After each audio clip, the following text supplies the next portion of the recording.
نظم ریل کا سفر کے مطابق درج ذیل سوالات کے مختصر جواب لکھیں۔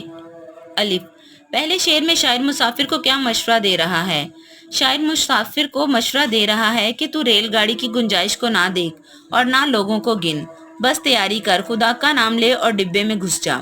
ب، اس نظم کے دوسرے شعر میں جلوس نکلنے سے شاعر کی کیا مراد ہے؟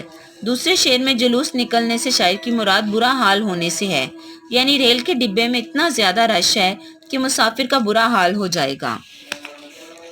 جیم، ایک مسافر گھر کی کیا چیز ریل کے ڈبے میں لے آیا تھا؟ ایک مسافر گھر کی چارپائی تک اٹھا کر ڈبے میں لے آیا تھا۔ دال، کون سا مانگنے والا لوگوں میں مقبول ہے اور کیوں؟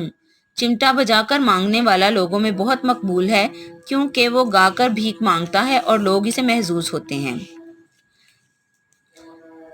رضائی میں بیٹھے ہوئے مسافر کا حال کس طرح بیان کیا گیا ہے؟